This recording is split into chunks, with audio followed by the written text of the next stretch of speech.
তখন আমি ছোট, মা বাবার সঙ্গে বাড়িতে থাকি। রোজ পুতুলের বিয়ে দেই। দিনে 3 বার গিয়ে ভাইয়ের বিরুদ্ধে মায়ের কাছে নালিশ করি। আর ভাত দিতে একটু দেরি হলে কেঁদে 2 চোখ ফোলাই।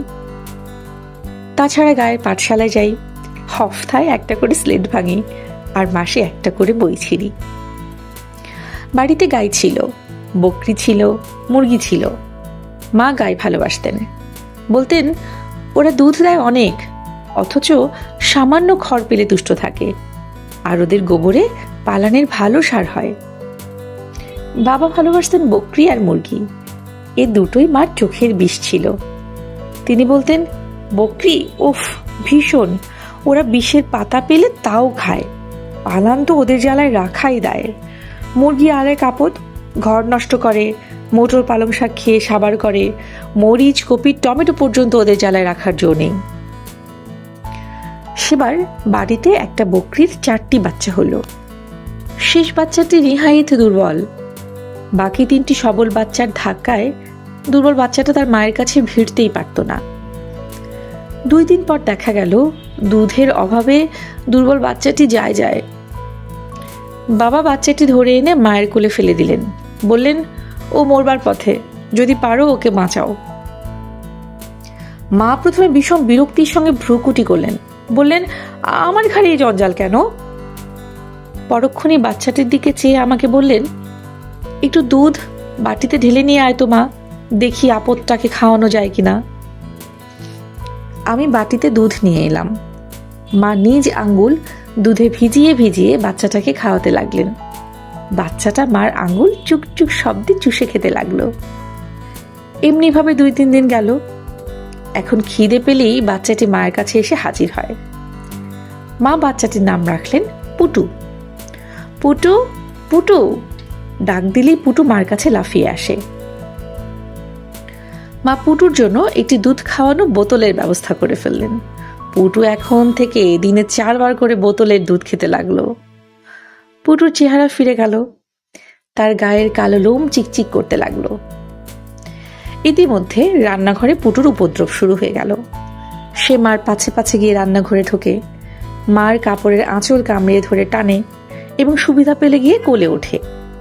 এর উপর কখনো কখনো মাটির কলসটা উল্টিয়ে দেয়, কখনো মটর শাক নিয়ে টানাটানি করে, কখনো বা আমাকে দেখে যেমন লাফালাফি শুরু করে, তাতে নুনের হাঁড়ি যে কাত হয়ে পড়ে, মশলার বাসন যে উপুর হয়ে যায়, সেদিকে তার খেয়াল থাকে না। মা একবার রাগ করে আমাকে বলেন, তুই পুটুকে কোলে নিয়ে ওর মেজাজটাই খারাপ করে দিলি। আমি বলি, আর দুধ খাইয়ে ওটাকে অসুরের মতো করে তুললো কে? মা তাড়াতাড়ি পুটুর দিকে থুতু ফেলার চেষ্টা করে বললেন, ষাট, তোরা ওর উপর নজর লাগাস নে। পুটু দুধ ছেড়ে ঘাস ধরল। তবুও দিনে 2 বার মার কাছে তাকে আসতেই হবে, আর মার হাতে 2টো শাকের পাতা, না হয় একটু ভাতের ফ্যান তাকে খেতেই হবে। আর আমার কাছে পুটু দিনে 2-1 বার আসা চাই, আমার গায়ে তার গা ঘষার জন্য, আমার হাতে 2টো কানমালা খাওয়ার লোভে। এমনি করে দিন যায়, হফতা আসে, হফতা যায়, মাস আসে। পুটু রোজ মোটা হয়ে ওঠে।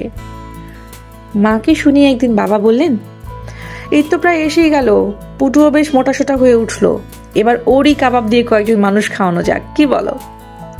আমি ওসব কিছু জানি না, গম্ভীরভাবে মা এই মন্তব্য করে বাবার সামনে থেকে সরে গেলেন। বাবা এরপর আর কোনো জবাব দিলেন না। পুটু কাছেই ছিল। আমি দৌড়িয়ে গিয়ে পুটুকে কোলে নিয়ে বুকে চেপে ধরলাম। পুটু এ আদর বুঝলো, বিলায় বাচ্চার মতো চুপ করে কোলের মধ্যে লুকিয়ে রইল।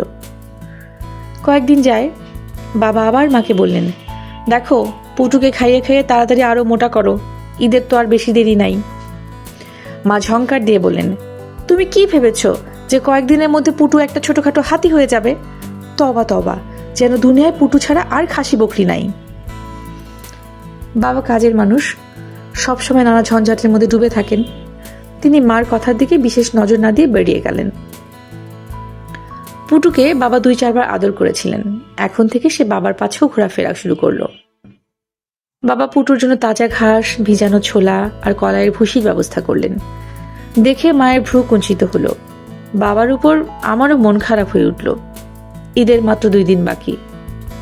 বাবা মাকে বললেন, আচ্ছা কেবল পুটুর কাবাবই চলবে না আরো কিছু জোগাড় করতে হবে? মা করুণ নয়নে বাবার দিকে চাইলেন, বললেন, আমি তো ভেবে রেখেছি দুটো খাসি মোরগ আছে, এবারকার মতো ওই দিয়েই চালিয়ে দেওয়া যাবে। বাবা সংক্ষেপে বললেন, কিন্তু বকরির কাবাবের কথা আত্মীয় মহলে জানাজানি হয়ে গেছে যে। মা এই প্রশ্নের জবাব দিলেন না, গম্ভীর মুখে রান্নাঘরে চলে গেলেন। বাবাও এ নিয়ে আর কোনো উচ্চবাচ্য করলেন না। ঈদের দিন সকালে বাবা খাসি মোরগ দুটো নিজে জবেহ করে দিয়ে বললেন, এই দুটো বানাও, বকরি আমি জবেহ করি না, মুন্সির কাছে নিতে হবে। এই বলে বাবা মুন্সির বাড়ির দিকে চললেন, পুটু তার পাশে পাশে চলল। ঘণ্টাখানেক পর বাবা একটা ছাল ছড়ানো বকরি এনে রান্নাঘরে দিয়ে বললেন, এটাকে ঠিকঠাক করে নাও, আমি নিজে ওটাকে আস্ত কাবাব করব। দেখে আমি কেঁদে রান্নাঘর থেকে বেরিয়ে গেলাম। ঈদের নামাজ হয়ে গেছে। কয়েকজন ঘনিষ্ঠ আত্মীয় স্বজন দস্তরখানার সামনে নিয়ে বসেছেন। মাকে নানা বললেন, তুমিও সাথে বসো মা, নইলে আমাদের ঈদের খানার আনন্দ পূর্ণ হবে না। খেতে বসলেন নানা, চাচা, বাবা আর মা। আমিও নানার কাছে বসলাম।